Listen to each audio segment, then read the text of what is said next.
प्रेम है कि एक सत्संगी जब मिलता है ना तो बड़ा सुख मिलता है, और एक कुसंगी जब मिलता है बड़ा दुख मिलता है। संत जब मिलता है तो बड़ा सुख मिलता है, और संत जब जाता है तो दुख देकर जाता है, बिछड़ने का दुख। और संत जब जाता है तो बिछड़ने का दुख दे जाता है, और दुष्ट आता है तो आने का दुख दे जाता है।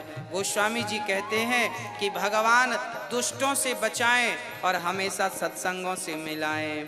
गोस्वामी जी कह रहे हैं कि जड़ चेतन गुण दोषमय विश्व कीन करतार, संत हंस गुण गहि पय परिहरि बारी विकार। हाँ, जड़ चेतन गुण दोषमय। गोस्वामी जी कहते हैं कि सारा संसार दोष से भरा है। इस संसार में ऐसा कोई नहीं है जिसमें कोई ना कोई दोष ना हो। संसार का हर प्राणी दोष से डूबा है, दोष में लिपटा है, दोषी है। फिर क्या करें? बोले जैसे हंस दूध पी लेता है, पानी पानी छोड़ देता है, ऐसे ही आप सार सार तो ग्रहण कर लो संसार में, अच्छों की संगति तो कर लो और दुष्टों की कुसंगति का सदा सदा के लिए त्याग कर दो। राम सिया राम जय जय राम, राम सिया राम जय जय राम, राम राम सिया राम जय जय राम, राम सिया राम जय जय राम। हो सिया राम मैं सब जग जानी, करहूँ प्रणाम जोर जुग पानी। राम सिया राम जय जय राम, राम सिया राम जय जय राम। जानी कृपा कर किंकर मोहू,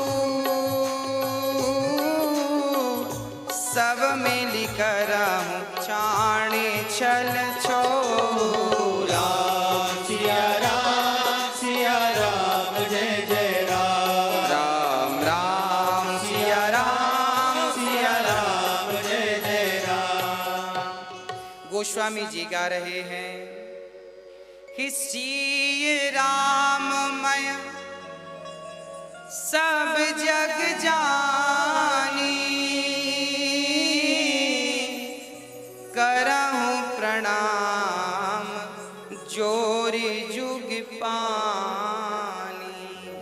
राम सिया राम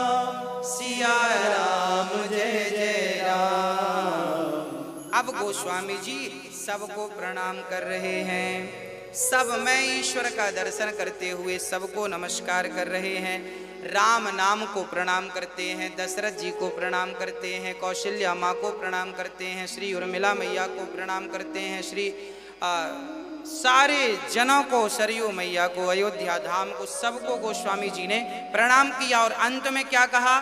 बोले सिया राम मैं सब जग जानी, करहूँ प्रणाम जोर जुग पानी। जानी कृपा कर किंकर मोहू, सब मिल करहूँ छाणे छल छोड़ू। गोस्वामी जी कह रहे हैं कि आप सभी को भगवान जानकर मैं प्रणाम करता हूँ, मुझे दास जानकर, मुझे अपने चरणों का, गोस्वामी जी कह रहे हैं कि मैं, अर्थात गोस्वामी जी कह रहे हैं कि मैं आप सभी के चरणों का दास हूँ। आपके चरणों की धूल से ज़्यादा मेरी अपनी कोई हैसियत नहीं है। ऐसा गोस्वामी जी गा रहे हैं, ऐसा पावन श्री गोस्वामी जी महाराज कह रहे हैं। और बढ़िया सा राम नाम गा रहे हैं। और राम नाम की महिमा किस प्रकार गोस्वामी जी गा रहे हैं कि राम का नाम, ओ राम का नाम लेकर जो मर जाएंगे, राम का नाम लेकर जो मर जाएंगे, वो अमर नाम दुनिया में कर जाएंगे। अब क्या कह रहे हैं कि कैसे भी हो सब में राम नाम का दर्शन करिएगा। सब में चाहे माँ हो, पिता हो, बहन हो, स्त्री हो, पुरुष हो, जीव हो, जंतु हो, मछली हो, हाथी हो, जैसे मिट्टी के घड़े में मिट्टी के अतिरिक्त कुछ नहीं है, उसी प्रकार इस सृष्टि में मेरे राम के अतिरिक्त कुछ नहीं है। सर्वम खलविदम ब्रह्मा।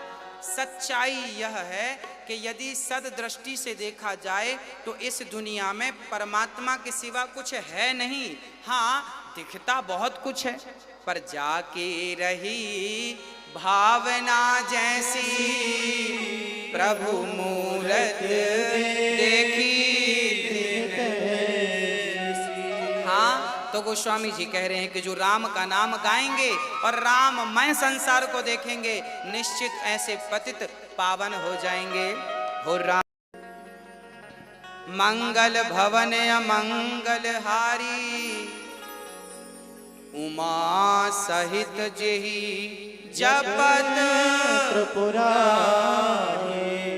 गोस्वामी जी मंगल भवन अर्थात राम जो मंगल के भवन हैं, अमंगल के हारी हैं, ऐसे राम को प्रणाम करते हैं। और अब पावन सी कथा में गोस्वामी जी महाराज प्रवेश करते हैं। और पहुंचते हुए श्री गोस्वामी जी कह रहे हैं कि सभी को चाहिए कि राम नाम मणिदीप धरूं, जी है देहरी द्वार, तुलसी भीतर बाहिरो, जो चाहत उजियार। अर्थात हम सभी को चाहिए कि अपनी जिह्वा पर अपने राम नाम को रखें, ताकि संसार भी आनंदित हो, प्रकाशित हो, और मरने के बाद वहाँ भी आनंद हो, प्रकाश मिले। राम नाम ही हमें भवसागर से पार लगा सकता है। इसलिए राम नाम को अपनी जिह्वा पर दीपक बना के रखिएगा, क्योंकि दीप जब आप देहरी पर रखते हैं ना, तो वो बाहर भी प्रकाश करता है और भीतर भी। उसी प्रकार राम नाम का दिया जब अपनी देहरी पर, जिह्वा पर रखोगे, तो बाहर अर्थात संसार में भी प्रकाशित होगा। अर्थात आपको यहाँ भी सुख मिलेगा और यहाँ के बाद वहाँ भी सुख की अनुभूति होगी। एक बार क्या हुआ, अब गोस्वामी जी पावन चर्चा को गा रहे हैं। गोस्वामी जी कह रहे हैं कि देखो, एक दिन क्या हुआ कि प्रयागराज में बहुत सारे संत इकट्ठे हुए प्रयागराज में। और प्रयागराज में वहां सारे संतों ने प्रयाग स्नान किया। माघ का महीना था, सब लोग पहुंच रहे थे कि वहीं पर स्नान करते हुए श्री भारद्वाज जी के पास से श्री याज्ञवल्क मुनि जी निकल गए।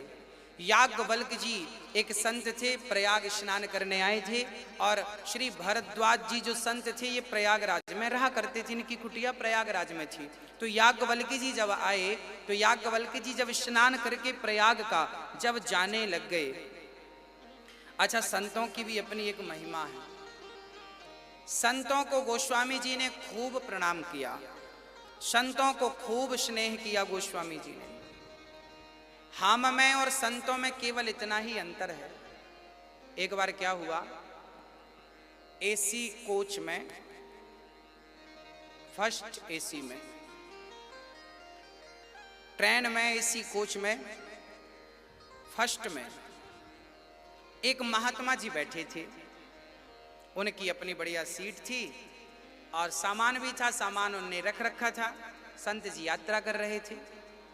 तभी एक व्यक्ति सामने वाली सीट में आया और सामने वाली सीट में आकर महात्मा को देखने लगा और कहने लगा, लो एसी में यात्रा कर रहे हैं महात्मा लोग, वो भी फर्स्ट। अब बताओ, अब देखो ये महात्मा है, कैसे महात्मा है भाई, हम भी तो ऐसे ही हैं। अब सामान भी दिख गया बाबा जी का, ये सामान आपका है? बाबा जी ने कहा हाँ। अब तो और गर्म हो गए, लो बाबा हो, इतना सामान की क्या जरूरत है? मतलब वो रास्ते में संत की खोपड़ी खाने लगा, ये एसी में क्यों चल रहे हैं, इतना सामान क्यों लिए हैं? अब वो लगा बड़बड़ाने। बाबा जी चुपचाप सुनते रहे, कोई प्रत्युत्तर नहीं दिया। बहुत गर्म हुआ।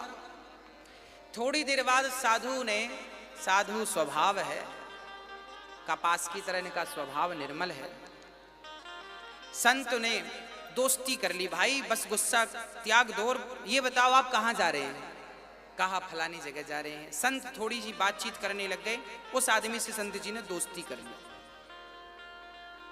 आगे स्टेशन आया, यूं ही स्टेशन रास्ते में, तो संत जी और वो दोनों ही पानी पीने के लिए, पानी की बोतल खरीदने के लिए उतर गए। अब जब दोनों ही उतरे, थोड़ी देर में ट्रेन चल पड़ी, और जब ट्रेन चली तो वो आदमी दौड़ पड़ा। संत जी ने हाथ पकड़ लिया, कहाँ जा रहे हो? अरे बोले ट्रेन चलने लगी, चलो चलो। संत जी बोले ना ना, ट्रेन जा रही है, जाने दो, दूसरी आएगी उसमें चलेंगे। अरे ना ना ना, हमारा सामान रखा है। संत जी बोले सामान तो हमारा भी रखा है। ना ना ना ना, हमारा सामान हम छोड़ नहीं सकते। संत जी बोले तो हम तुम्हें नहीं छोड़ सकते। अब संत जी ने कस के पकड़ लिया, ट्रेन जा रही है। अब वो लगा चिल्लाने, बाबा जी छोड़ दो छोड़ दो। संत जी बोले पहले तो ये बता कि तुझ में और मुझ में अंतर है कि नहीं? तू बार बार पूछ रहा था ना कि तुम में और हम में क्या अंतर है? तुम भी एसी में बैठे हो, हम भी एसी में बैठे, तुम्हारा भी सामान इतना, हमारा केवल तुमने कपड़े बदल लिए, कपड़े रंगा लिए तुमने। संत जी बोले अब बता जल्दी से, तुझ में और मुझ में कोई अंतर है कि नहीं? बोला हाँ हाँ अंतर है। संत जी बोले बता क्या अंतर है? तब उस आदमी ने कहा कि सामान तो मेरा भी ट्रेन में है, सामान तो आपका भी ट्रेन में है, पर आप अपने सामान को चुटकी में छोड़ सकते हैं और हम अपने सामान को जीवन भर छोड़ नहीं सकते। यही अंतर है गृहस्थी में और संत में। संत के अंदर त्याग होता है, संत के अंदर त्याग होता है। संत चिपकते नहीं हैं माया से, धन से, और हम सभी लोग संसार से चिपके हुए हैं। जैसे कच्ची रोटी तवा में चिपक जाती है, ऐसे हम लोग भी अपने बच्चों से, अपनी पत्नी से, अपने काम से, अपने बिजनेस से चिपके हुए हैं। छूटता नहीं है बिल्कुल, हाँ छूटता नहीं है। जबकि संत सबके बीच में रहते हैं, सबके साथ रहते हैं, पर सबके साथ सबके बीच में रहकर वो वैसे ही हैं जैसे कमल में रहता हुआ कीचड़ सबसे अलग होता है, ऐसे संत अलग हैं सबके बीच में रहते हुए। इसलिए गोस्वामी जी ने संतों को प्रणाम किया और भरद्वाज मुनि ने याज्ञवल्क्य जी के चरण पकड़ लिए और याज्ञवल्क्य जी से प्रश्न किया। श्री भरद्वाज मुनि ने बिठाया और अब यहाँ से राम कथा स्टार्ट की। श्री भरद्वाज जी ने प्रश्न किया कि एक राम अवधेश कुमारा, तिन कर चरित विदित संसारा। यहाँ पर श्री याज्ञवल्क्य जी से भरद्वाज मुनि प्रश्न कर रहे हैं कि एक राम अवधेश कुमारा, एक राम तो दशरथ जी के बेटे हैं। हाँ, एक राम वो है जो सीता के वियोग में जंगल जंगल घूम रहे हैं, सीता सीता सीता। और एक राम वो है जिन्हें हम ब्रह्म कहकर पुकारते हैं।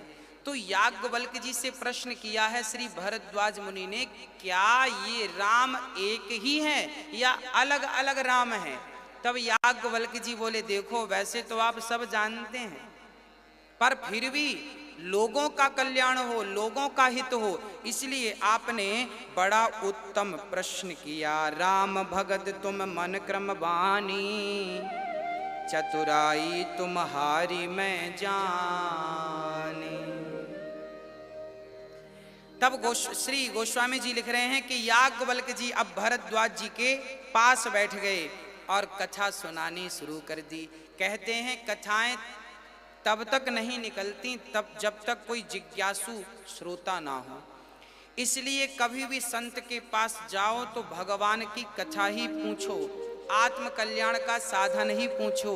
व्यर्थ की बकवास, व्यर्थ की बातें तो आप करते ही रहते हैं, ये संतों से मत किया करो।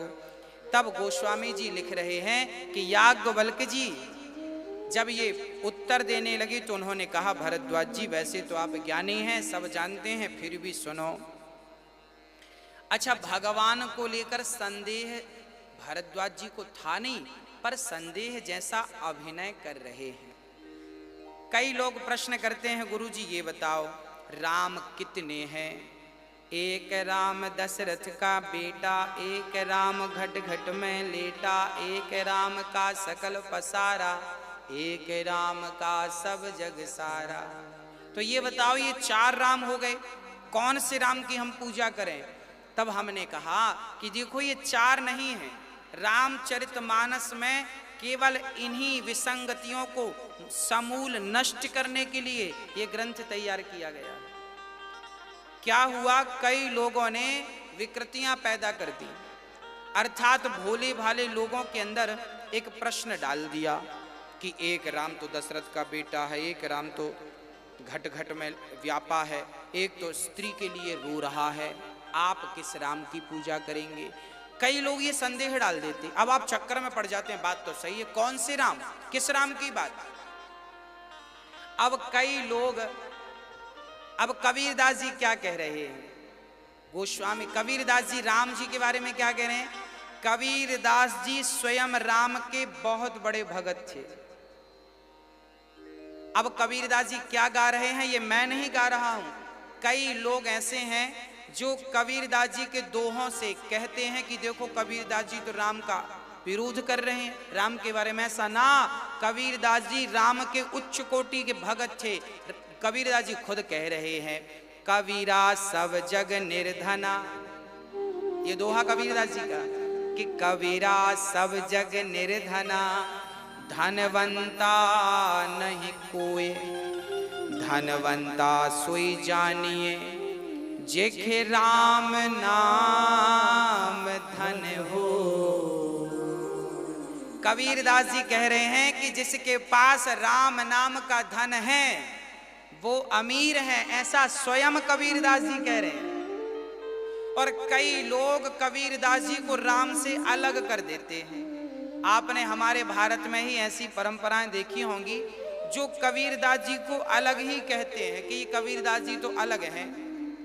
हाँ, वो व्याख्याएं बदल देते हैं। अरे भाई, कबीरदास जी राम के सच्चे भक्त थे, राम को बहुत प्रेम करते थे। कबीरदास जी कह रहे हैं कि जिसके पास राम नाम का धन है, कबीरा सब जग निर्धना। कबीरदास जी कह रहे हैं सारे लोग निर्धन हैं। बोले धनवंता नहीं कोई, बोले धनवान कोई नहीं है, फिर कौन? बोले धनवंता सोई जानिए, धनवान उसी को जानो जिसके पास राम नाम का धन है, जिसके पास राम नाम की पूंजी है, उसी को आप धनवान जानो, बाकी सबको आप यूं ही मानो।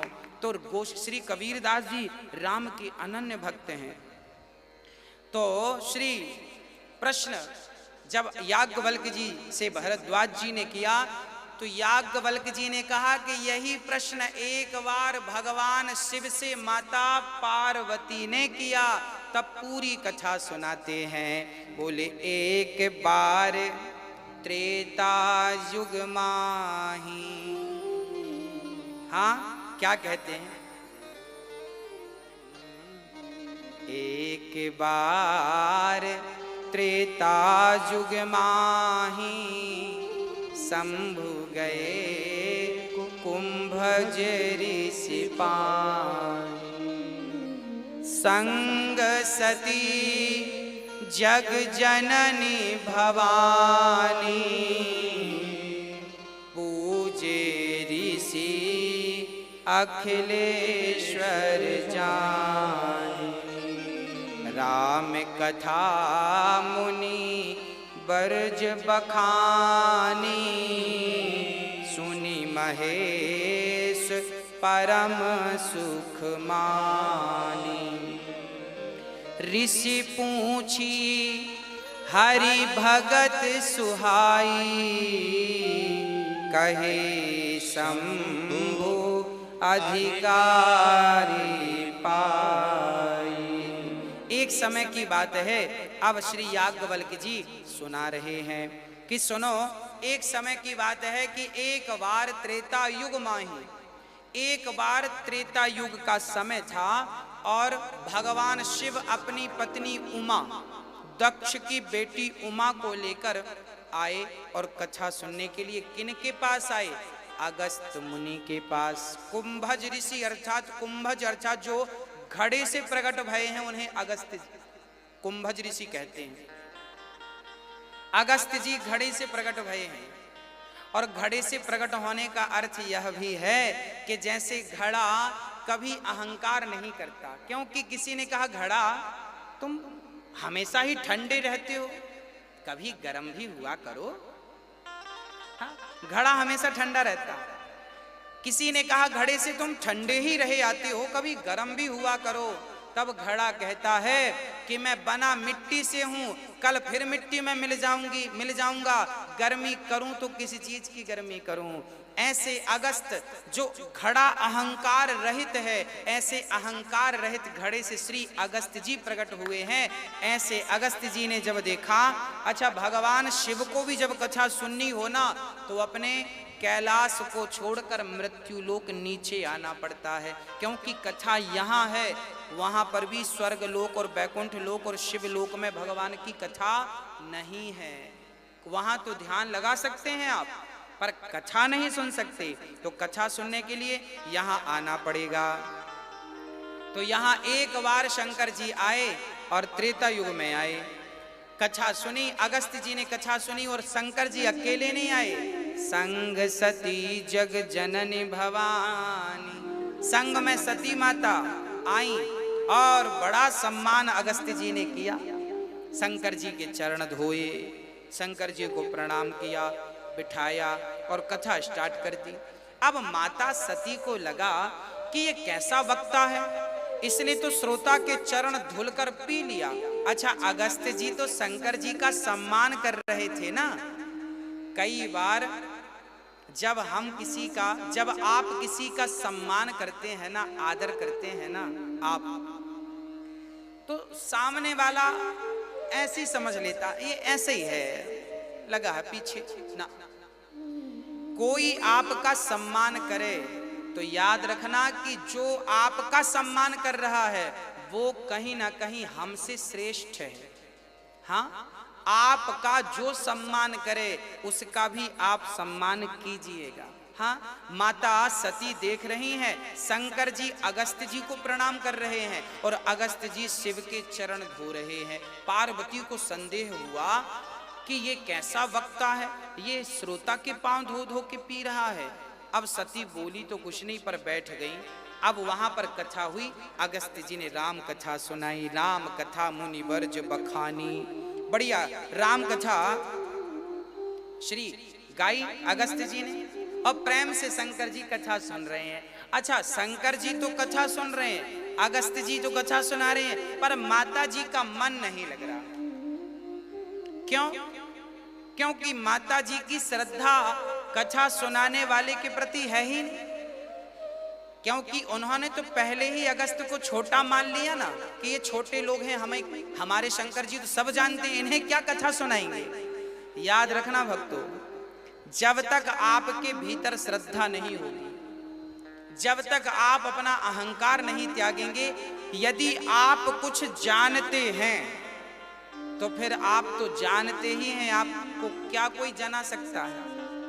तो जब भी कथा सुनने बैठा करो ना तो खाली होकर बैठा करो, भर करके मत बैठना, क्योंकि भर के बैठोगे ना भाई, गंगा जी में बाल्टी में पानी भर के जाओगे तो क्या भर के लाओगे, खाली जाएगी तो भर के आएगी। तो भगवान की कथा में जाया करो तो अपना अहंकार, अपना मोह सब कुछ छोड़ कर जाया करो। ये सारी बुराइयों को निकाल दोगे, खाली होकर हल्के होकर जाओगे तो प्रेम की गंगा हृदय में भर करके वापस लाओगे। शंकर जी ने तो कथा सुनी, पर माता सती यहाँ वहां देखती रही। हाँ, ये चिड़िया क्यों बैठी है पेड़ पर, बैठी है, भी उड़ जाएगी। यहाँ कथा चल रही है और माता जी चिड़िया देख रही हैं। संदेह हो गया, संदेह। पहला संदेह तो वक्ता पर हुआ, गुरु जी पर। अब आगे चलते हैं। जब कथा पूरी हुई, अगस्त्य जी कथा पूरी करते हैं, तो फिर वहां से शिव जी विदा होते हैं। मुनि सन विदा मांगी त्रिपुरारी, चले भवन संग दक्ष कुमारी। जब माता सती आई थी तो इनके नाम के पीछे काफी सम्मान, संग सती, जग जननी, भवानी, इतने नाम से संबोधन दिया था गोस्वामी जी ने। और जब जाने लगी ना तो दक्ष कुमारी कह के कह दिया जाओ। सती जब आई तो मां बनकर आई, पर जब जाने लगी तो केवल दक्ष की बेटी ही रह गई। क्यों? क्योंकि दक्ष जो थे ना, ये बुद्धिमान थे। बुद्धि तो थी, अहंकार भी था। तो भगवान शिव कह रहे हैं कि ये दक्ष की ही बेटी है। तो जब पिता घमंडी हैं, पिता अहंकारी हैं, तो उसका थोड़ा सा स्वाद तो आएगा ही आएगा। तो सती भी वही स्वाद में डूबी है। तब भगवान शिव समझ गए कि सती को अहंकार है, ये अपने से बड़ा किसी को मानती नहीं है, अपने से समझदार किसी को मानती ही नहीं। अब गोस्वामी जी इन्हें केवल दक्ष कुमारी कह रहे हैं, क्योंकि ये दक्ष की तरह अहंकारी हो गई। शंकर जी लेकर चले। अच्छा, वो त्रेता युग था। उसी समय जब शंकर जी कथा सुन रहे थे, उसी समय राम वनवास में थे। रावण सीता को चुरा रहा था, अर्थात विमान पर ले गया। लक्ष्मण जी गए राम से देखने कि राम को क्या हुआ। और राम जी जब कुटिया पर लौट कर आए तो सीता को ना पाकर राम रोने लग गए। राम कह रहे हैं, हे खग मृग हे मधु